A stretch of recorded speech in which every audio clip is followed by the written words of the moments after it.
today my topic is dear মা। So চলো আজকে আমি রেডিও হব, যেরকম অ্যাজ ইউজুয়াল আমি রেডি হই, কারণ একটু পরে আমি অফিস যেতে হবে। অ্যাজ ইউজুয়াল আমি আজকে লেট। তো ডিয়ার ইন্ডিয়ান মমস, তোমরা আমাদেরকে একবার ডাকো, দুবার ডাকো কি 10 বার ডাকো, আমরা শুনতে পাই।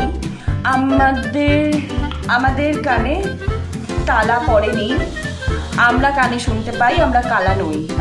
আমাদেরকে তোমরা যেরকম কোথায় আছিস করে চিৎকার করছো, বেকার নিজের গলাটাও খারাপ হচ্ছে। আমরা বলে যাচ্ছি হ্যাঁ আমরা আসছি, আমি আসছি, এটা তোমরাও শুনতে পাচ্ছ না। হেলদি খাওয়া মানে ভাত খাওয়া নয় মা, নয়।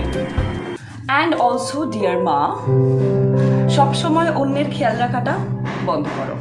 সবসময় অন্যের খেয়াল রাখার কোনো দরকার নেই তোমাদের। নিজেদের খেয়াল রাখো, নিজেদেরকে দেখো, নিজেদের দিকে তাকাও, একবার নিজের জন্য বেঁচে দেখো। আর সেটাতেও আমার স্বার্থ রয়েছে, সেটাতেও আমি বলবো বাদবাকিতে স্বার্থ রয়েছে, কারণ তোমরা না থাকলে না আমাদের জন্য খুব একটা কেউ নেই। সো মা, আমরা তোমাদের উপরে বেশি চিৎকার করি, ঠিক, খুব বেশি চিৎকার করে ফেলি কখনো কখনো, যেটা উচিত নয় চিৎকার করা। আমরা জানি যে তোমরা আমাদের থেকে অ্যাটেনশন, ভালোবাসা, একটু কথা বলতে যাওয়া, একটু পাশে বসে যাতে তোমাদের কথা আমরা শুনি, সেটা তোমরা চাও। কারণ সারাদিন তোমাদেরও কেউ থাকে না যাদের সাথে তোমরা কথা শেয়ার করতে পারো। আমাদের কাছেও অনেক রেসপন্সিবিলিটিস থাকে, যেগুলোকে মানিয়ে নিতে কি যেগুলোকে ফুলফিল করার জন্য আমরা ভীষণভাবে খুব তাড়াহুড়োতে থাকি। তাই জন্য অনেক সময় তো তোমাদের কথা শোনা আমাদের হয় না। বাট এটা প্লিজ কোনোদিন ভেবো না যে তোমাদেরকে আমরা ভালোবাসি না। তুমি ছাড়া আমাদের না কেউ নেই।